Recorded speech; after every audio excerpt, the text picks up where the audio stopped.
10:30 बजे हैं, 11:30 बजे तक एकदम स्थिरता रखना, शांति रखना। 11:30 बजे तक अपना कार्यक्रम पूर्ण हो जाएगा। थोड़ा सा कुछ परिस्थिति के कारण समय बहुत हो चुका है, लेकिन आप लोगों की स्थिरता, आप लोगों का शांति भरा आपका वातावरण देख के बहुत ही आनंद हो रहा है। तो परमात्मा का भक्ति का कार्यक्रम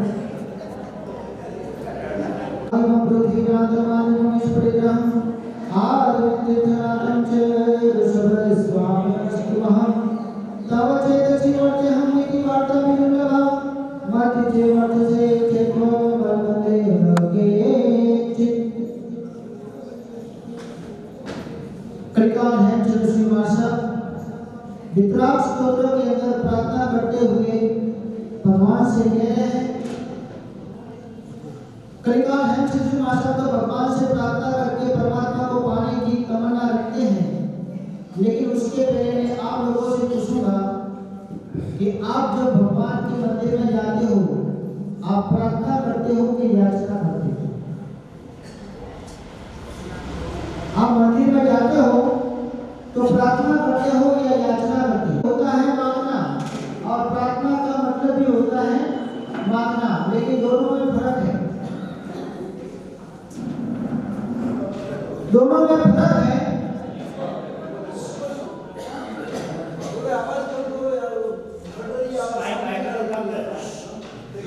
प्रार्थना करते हैं या याचना करते हैं, दोनों का अर्थ तो एक ही है।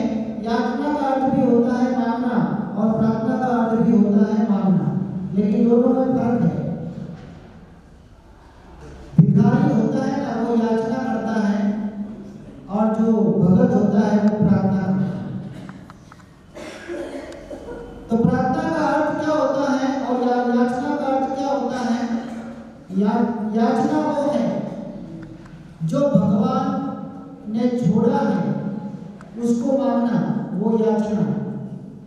भगवान के पास भी है ना, सब कुछ था, राज था, राज दरबार था, राज रानियां थी, सब कुछ भगवान के पास में था। लेकिन परमात्मा ने सब कुछ छोड़कर चारित्र जीवन को स्वीकार किया। तो जो भगवान ने छोड़ा वो मांगना, वो है याचना, और जो भगवान ने प्राप्त किया उसको मांगना, वो है प्रार्थना। बोलो अपन क्या करते हैं? अपन मंदिर में जाके क्या करते हैं? प्रार्थना करते हैं कि याचना करते हैं?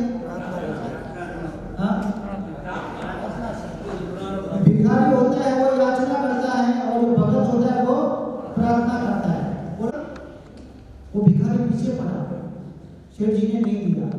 गाड़ी में बैठने की तैयारी हुई और उस भिखारी ने सेठ जी का शर्ट पकड़ा। सेठ जी 10 रुपये ही मांग रहा है, और सेठ जी ने कहा चल हर भिखारी देगा। और उस भिखारी ने कहा तू भी तो भिखारी है। सेठ जी कहते हैं मुझे भिखारी बोलते हैं? ये देख 10 लाख की मेरी गाड़ी है और मैं करोड़पति। और उस भिखारी ने कहा मैं छोटा भिखारी, तू बड़ा भिखारी। तो मतलब उस भिखारी ने कहा कि मैंने आपके पास कितने मांगे हैं? 10 रुपये, और आप मंदिर में जाके कितने मांग के आए? बोलो कौन भिखारी? दोनों भिखारी। एक मंदिर के बाहर मांगता है वो भी भिखारी है, और एक मंदिर के अंदर जाके मांगता है वो भी। तो जब भी भगवान के मंदिर में जाओ, भगवान के सामने जब खड़े हो, तो जीवन में कभी भी संसार की याचना नहीं करनी चाहिए।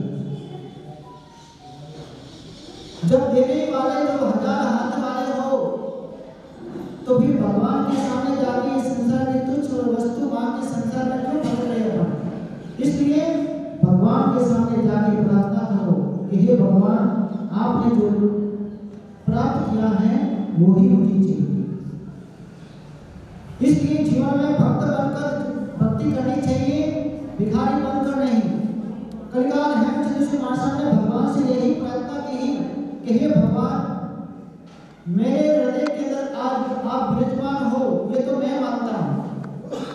मेरे हृदय के अंदर आप विराजमान हो, ये तो मैं मानता हूँ। लेकिन आपके हृदय के अंदर अगर मैं विराजमान हो जाऊँ ना, तो कुछ बात अलग हो जाए। तो भगवान के हृदय के अंदर अपना स्थान कब हो? जीवन में सबसे पहला स्टेप तड़प होनी चाहिए। भगवान को प्राप्त करने के लिए अपन के पास जीवन में क्या होनी चाहिए? तड़प।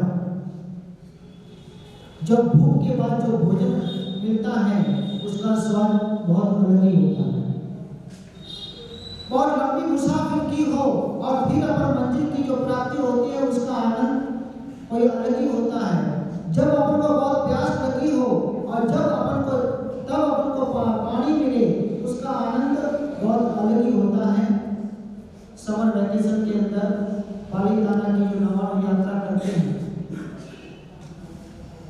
और उस समय वो जो बच्चे यात्रा करते जब उनको जो पानी की तरस लगती है ना, सबके हृदय के एक ही भावना की पालीताना के ऊपर पानी नहीं पीना और एक यात्रा, दो यात्रा, तीन यात्रा करके जब नीचे उतरते हैं तब उनकी जो प्यास होती है ना, वो बर्फ के अंदर ठंडा पानी पीता है लेकिन पीते नहीं है और देख के उनको मन के अंदर कितनी तड़प होती है कि कब मैं ये ठंडा पानी नीचे जाके मैं पीऊं। ऐसी जब तड़प होती है तब पानी की है ना उसका आनंद बहुत अलग ही होता है। उसी तरह जब भगवान को प्राप्त करने की जब अपने हृदय के अंदर तड़प जलेगी ना तब परमात्मा हमको मिलेगा। विवेकानंद जी महाराज ने अपने गुरु से कहा कि गुरुदेव मुझे मां काली का दर्शन करना है। एक दिन कहा, दो दिन कहा, तीन दिन कहा, ऐसे रोज कहते रहे। एक बार गुरु ने कहा कि विवेकानंद चल मैं तुझे मां काली का दर्शन कराता। और गुरु अपने शिष्य को लेके गए, पानी का तालाब आया और कहा कि चल तुझे दर्शन कराता। पानी में डुबो दिया, अंदर डुबोया, 1 मिनट हुई और उनको फिर बाहर निकलने की तरफ जगी, श्वास घूम रहा था और जैसे अब श्वास घूमने की तैयारी थी और गुरु ने उसका पेट बाहर निकाला, हाँ वापस उसको अंदर डाला, अंदर 1 मिनट रखा, वापस बाहर निकलने की तरफ जगी और गुरु ने उसको बाहर निकाला। 1 बार, 2 बार, 3 बार, 4 बार ऐसे किया और जैसे बाहर आए गुरु ने कहा कि तुझे मां काली का दर्शन हुआ। विवेकानंद माने जाकर मां काली का दर्शन या भगवान का दर्शन हो जाता मुझे, ठीक है अभी तक नहीं हुआ, लेकिन नहीं। तब गुरु ने इतना ही कहा कि विवेकानंद मुझे पहले ये बताओ कि जब तू ये पानी में था मैंने तेरा सिर डुबोया और जब तेरा श्वास घूम रहा था तब तेरे मन के अंदर क्या चल रहा था? गुरुदेव एक ही बस कब बाहर जाऊं और मैं श्वास लूं, कब मैं बाहर जाऊं और कब श्वास लूं, बस यही मेरे मन के अंदर घूम रहा था। गुरु ने बस कहा विवेकानंद ऐसी ही तड़प जैसे श्वास लेने की जो तड़प तेरे मन के अंदर थी ना, ऐसी तड़प तेरे भगवान को प्राप्त करने की होगी ना, तब तुझे भगवान के दर्शन होंगे। जीवन में तड़प के बिना कभी भी परमात्मा की प्राप्ति नहीं होती। काल बहु स्थावर गई भव्यो भवमाई, विप्लेन्द्र माही बस्यो स्थिरता नहीं क्याई। तिर्यंच पंचेंद्र में देव करवे हूँ आयो, करी कुकर्म नरके गयो, तुम दर्शन नहीं पायो। एम अनंत काल करी पाव्यो नर अवतार, हमें जगतारक तू ही मिलो भवज अवतार। हे परमात्मा अनंत काल में इस निरोध के अंदर रहा, एकेंद्र अकेंद्र ऐसे अनंत काल में संसार के अंदर भटकते ये मनुष्य अवतार मिला और तेरा शासन मिला। हे परमात्मा अभी भी जो तेरा जो दर्शन ना हो तो फिर मेरा मनुष्य जीवन ऐसी बेकार गया। ऐसी तड़प भगवान के मंदिर में जाने के बाद होनी चाहिए, तब जाके परमात्मा अपन को मिल सके। आप लोग है ना पालीताना गए हो, यात्रा की है? कैसे आपने यात्रा की? आज तो अपनी यात्रा कैसे मालूम? एक बार मुंबई के अंदर एक भाई आया, महाराज जी पालीताना जा रहे हो, महाराज जी पालीताना जा रहे हो, कोई कौन है? महाराज सर क्यों कहते हैं पालीताना जाए जाता नहीं दर्शन करता याद करते, मुझे तो हमारा कोई कौन है। और वो आदमी शाम को तो वापिस महाराज साहब को मिलने के लिए आया। महाराज जी ने कहा कि तू तो पालीताना यात्रा जाके आया, शाम को आने पर कहाँ जा गया? अरे कैसे गए इतना फास्ट कैसे? तो महाराज जी हमारे घर से सीधा टैक्सी में एयरपोर्ट में सीधा भावनगर से टैक्सी पकड़ी सीधी पालीताना से उधर वो रिक्शा की सीधा तलेटी से डोली की सीधा ऊपर दादा का दर्शन किया, वापिस डोली में, टैक्सी में, एरोप्लेन में और सीधा घर पर। महाराज ने कहा कि इतना फास्ट भगवान की यात्रा। महाराज ने इतने कहा कि दर्शन करके कहाँ दर्शन करके आए? तो के आदिनाथ दादा के मुकुट पर सोने का मुकुट था कि चांदी का?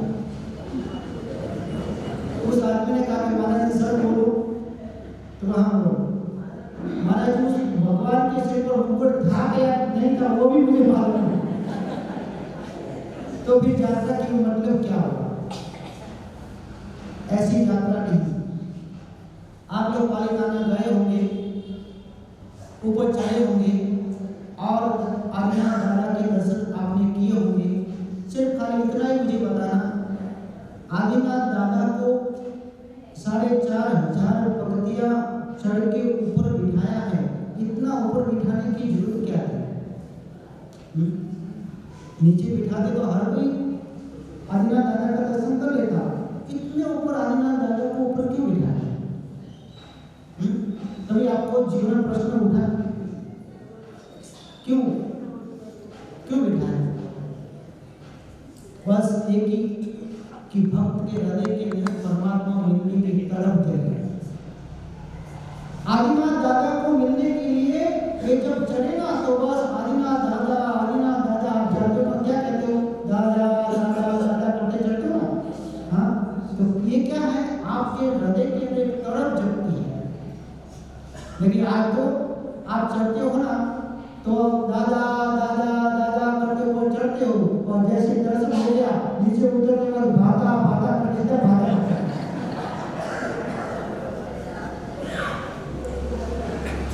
आदिनाथ दादा ऊपर बिठाए हैं एक भक्त के हृदय के अंदर एक तरफ जगाने के लिए,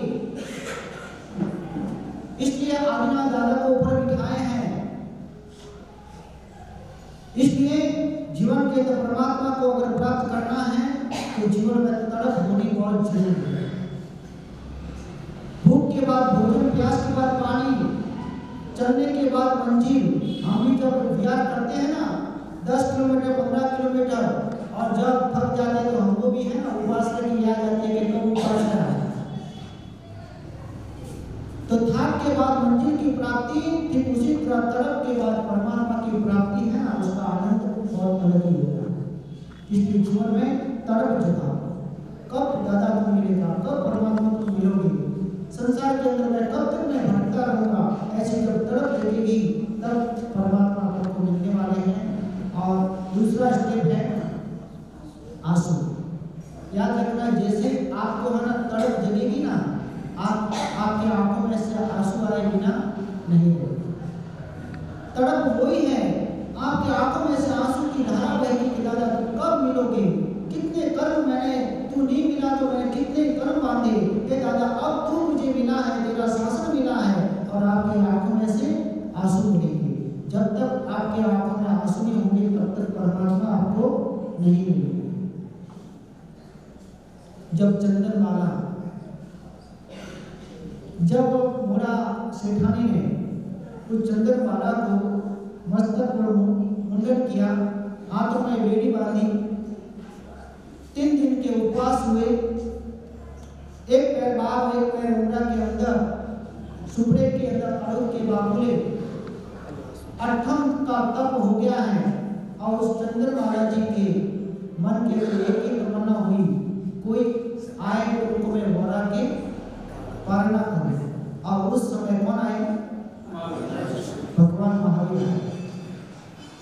भगवान एकदम दरवाजे पर आ गए और जैसे दरवाजे पर आए, चंद्रमाला के हृदय की तड़प तो बहुत थी, परमात्मा पाने की तड़प तो बहुत थी, लेकिन जैसे भगवान आए और वापिस चले गए। क्यों चले गए? हाँ? और जैसे ही चंद्रमाला ने मन के अंदर एक ही भाव किया कि हो मैं कितनी अभागी, भगवान मेरे दरबार पर आए, परमात्मा चले गए, मेरे जैसा ऐसा कौन कम भाग्य होगा, हे परमात्मा ऐसा मैंने क्या कर्म मांगा होगा। और ऐसे करके जैसे आंखों में से आंसू आए और परमात्मा, तो परमात्मा को पाने के लिए आंखों में आंसू जरूर है। जब छोटा बच्चा भूख लगती है ना, तब तक माँ अगर उसको चाहिए तो बच्चा क्या करता है? रोता है, और जब रोता है तो माँ उसको मिलती है। ठीक उसी तरह जब भक्त रोता है भगवान के लिए, तब परमात्मा उसको मिलते हैं। माँ को पाना है तो बच्चे को रोना जरूरी है, और भगवान को पाना है तो भक्त को भी रोना जरूरी है। गौतम स्वामी जी 4 ज्ञान के धनी, जिंदगी भर परमात्मा के पास में रहे, परमात्मा की सेवा करते रहे, और जब परमात्मा चले गए और जब गौतम स्वामी ने जो विलाप किया, और जैसे ही विलाप किया, बाहर से ब्रह्म से भगवान तो मिले थे, लेकिन केवल ज्ञान की प्राप्ति कब हुई? जब आंखों में से आंसू आए। दरेक जीव का आत्म कल्याण तब होगा जब आपके हृदय के अंदर तड़प होगी और आंखों में आंसू होगा। कैसे भगवान की प्राप्त करने की तमन्ना होगी। सुंदर की घटना, सूरत के अंदर एक सेठानी को रात को सपने के अंदर मोरवाड़ा के पार्श्वनाथ भगवान दिखाई दिए। आप मोरवाड़ा गए? मोरवाड़ा के पार्श्वनाथ भगवान सपने के अंदर दर्शन दिया। सुबह सेठानी उठी और उठते ही अपने सेठ जी से कहा, पतिदेव से कहा कि पतिदेव, मुझे रात को मोरवाड़ा के पार्श्वनाथ भगवान ने मुझे साक्षात दर्शन दिया है, तो मेरी भावना है कि उनकी यात्रा करो और उनका दर्शन करो। सेठ ने कहा कि कोई बात नहीं, चलो अपन तैयारी करते हैं। लेकिन सेठानी ने कहा कि नहीं, अकेली नहीं, मैं पूरे चतुर्वेद संघ को लेकर जाऊंगा। और सेठानी की भावना थी कि पूरे चतुर्वेद संघ को लेकर जाऊं मोरवाड़ा, और पार्श्वनाथ दादा का मैं दर्शन करूं, पूजा करूं। सेठ जी ने पत्रिका छपाई, गांव-गांव उन्होंने समाचार भिजवाया, गुरु भगवान को भी विनती की, और संघ की पूरी तैयारी हो गई। 10-15 दिन बाकी, हर तरह से संघ की पूरी तैयारी हो गई। सेठानी किया मन के अंदर इतना आनंद, चतुर्वेद संघ के साथ में जाऊंगी और मोरवाड़ा के पार्श्वनाथ भगवान का मैं दर्शन करूंगी। 5 दिन बाकी रहा, संघ निकलने का सिर्फ 5 दिन बाकी था, और सेठानी बीमार पड़ गई। हॉस्पिटल लेके गए, डॉक्टर ने चेकअप किया और डॉक्टर ने कहा कि अब इस सेठानी जी को घर से बाहर निकालना ठीक नहीं, उसको आराम की सख्त जरूरत है। अगर जो आप उसको बाहर लेके जाओगे तो स्वास्थ्य के साथ उसको नुकसान हो सकता है। और सब की तैयारी, सेठानी को शरीर के अंदर तकलीफ, घर पर आए और सेठ जी ने कहा कि क्या करें, संघ को कैंसिल करें? सेठानी ने कहा कि नहीं, संघ को मेरे लिए इतना बड़ा मुझे पाप नहीं मानना है। संघ की तैयारी है, संघ को आप लेके जाओ, लेकिन तेरे लिए तो संघ सभी तैयारी की है, और तू ही नहीं आएगा तो फिर भले मैं ना आऊँ, लेकिन मेरा चतुर्वेद संघ तो जाएगा ना, वो दर्शन कर लेगा। मैं यही सोचूंगी कि मैंने ही दर्शन किया है। और संघ की तैयारी हो गई। 2 दिन बाकी, 1 दिन बाकी, संघ की पूरी तैयारी हो गई। गुरु भगवान भी आ गए। गुरु भगवान ने सब प्रकार की व्यवस्था थी वो सब करवा दी, और सुबह चतुर्वेद संघ प्रयाण हुआ। आप सोचो कि जिसके हृदय के लिए मन के अंदर कितना होता है। सेठानी के हृदय के अंदर एक ही भावना थी कि मैं मोरवाड़ा के दर्शन करूं, लेकिन मेरा कुछ ऐसा कर्म है, कोई बात नहीं, मैं घर बैठी बैठी घर के अंदर शांति से, जिसको भी आना है शांति से ये आवाज। पांचनाथ भगवान की मूर्ति थी, शांतिनाथ भगवान की मूर्ति थी। सुबह संत प्रयाण हुआ, सेठानी भी नहा धो के पूजा का कपड़ा पहना और घर के देरासर को पूजा करने के लिए रवाना हुआ। संत प्रयाण हुआ, सेठानी जी घर के भगवान की पूजा कर रहे हैं और परमात्मा का आगे बैठ के बस एक ही भावना भा रही है, आज मेरा संग उस गांव में जाएगा, वहां पर एकासना करेगा, गुरु भगवान का प्रवचन सुनेगा, श्रवण का प्रतिक्रमण करेगा और ऐसा मेरा संग आगे चलेगा। रोज सेठानी संग जा रहा है और रोज सेठानी भगवान के मंदिर में जाके पूजा पाठ करके चतुर्वेद संत की प्रशंसा कर रही है, अनुमोदना कर रही है। एक दिन हुआ, 2 दिन हुआ, 3 दिन हुआ, हर रोज सेठानी घर बैठी भावना भारी है। कहते हैं कि है 2 प्रकार की यात्रा होती है, एक द्रव्य यात्रा और एक भाव यात्रा। बिल्कुल आवाज नहीं, एकदम शांतिपूर्वक जिसको जाना है, एक गांव से दूसरे गांव, एक गांव से दूसरे गांव, और सेठानी हर रोज संत की अवमानना कर रही है। आज मेरा संत सुबह उठा होगा, व्यायाम करता होगा, वहां पर पहुंच के एकासना करता होगा, गुरु भगवान का प्रवचन सुनता होगा, शाम का प्रतिदिन करता होगा, बस घर बैठी वो भाव यात्रा कर रही है। और ऐसे करते करते मोरवाड़ा के पास वो संत पहुंचा। अभी दूसरे दिन मोरवाड़ा पहुंचने वाला है और सेठानी मन के अंदर भावना भारी है, कल मेरा संत मोरवाड़ा जाएगा, पांचनाथ दादा का दर्शन करेगा। आहा, मेरा संत कितना भाग्यशाली है, मेरा कितना कम भाग्यशाली हूँ कि मुझे यात्रा में जाने को नहीं मिला। अपने कर्मों को दोष दे रही है और चतुर्वेद संत की अनुमोदना कर रही है। देखना, संगीत पाने का एक ही लक्षण है, जिसको भी हृदय के समर्पण की प्राप्ति करनी हो ना, तो अपने दोषों की निंदा करो और दूसरों के गुणों की अनुमोदना करो। जिसके हृदय के अंदर ये गुण है, जहां भी आप देखो ना, बस प्रशंसा करो, अनुमोदना करो और अपने आत्मा के अंदर रहे हुए दोषों की निंदा करो। सुबह हुई और सेठानी भी नहा धो के तैयार हो गई, पूजा का थाल लिया और मंदिर के अंदर गई। आज मेरा चतुर्वेद संत मोरवाड़ा पहुंचेगा और दादा का दर्शन करेगा। आहो, कितना धन्य है मेरा संत, कितना धन्य है।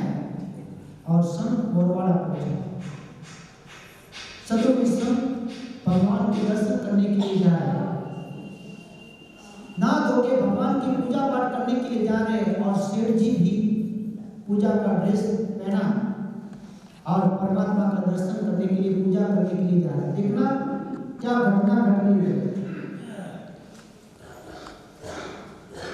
सेठानी भी तैयार हो गई और गृह मंदिर के अंदर गई और जैसे ही गृह मंदिर के अंदर गई, घर के शांतिनाथ दादा, और जैसे ही गृह मंदिर के अंदर प्रवेश किया, आप नहीं मानोगे, वो जो गृह मंदिर था उस भगवान की जगह पर मोरवाड़ा के पांचनाथ भगवान की मूर्ति तैयार है। साक्षात मोरवाड़ा पांचनाथ भगवान गृह मंदिर के अंदर वो सेठानी देख रही है। सेठानी देखती रही और ऐसी रही, वो मोरवाड़ा के पांचनाथ भगवान मेरे घर पर, क्या मैं सपना देख रही हूँ? और उस सेठानी ने अपने हाथों पर चुमटियां भरी कि मैं सपने में कर रही हूँ, और देखा नहीं, मैं सपने में नहीं, मैं तो घर पर, मैं गृह मंदिर की पूजा करने के लिए आई हूँ। और साक्षात मोरवाड़ा के पांचनाथ भगवान सामने भी आ रहे हैं। सेठानी की आंखों में से आंसू की धार बह रही। भगवान ने मुझे यहाँ बैठे बैठे मुझे दर्शन दे दिया। अब भगवान सामने खड़े हैं, अब परमात्मा के चरणों के अंदर क्या अर्पण करना चाहिए।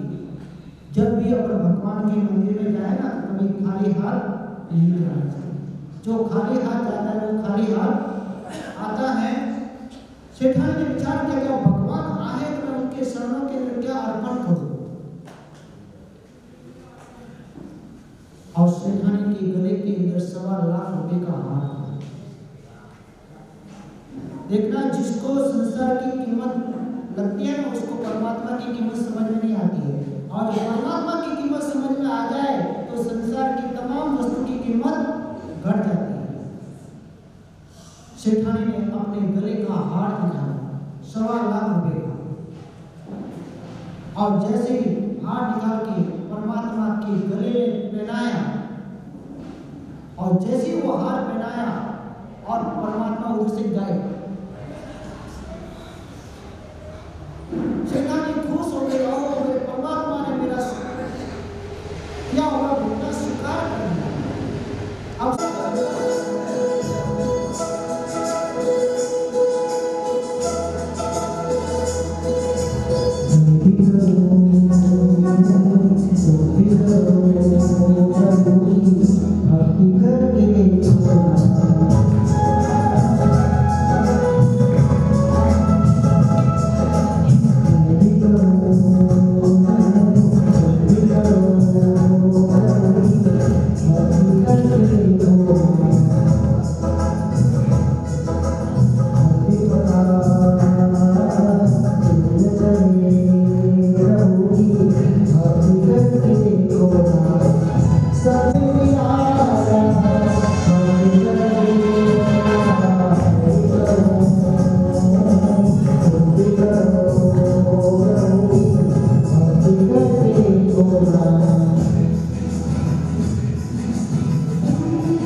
दर्शन हुआ।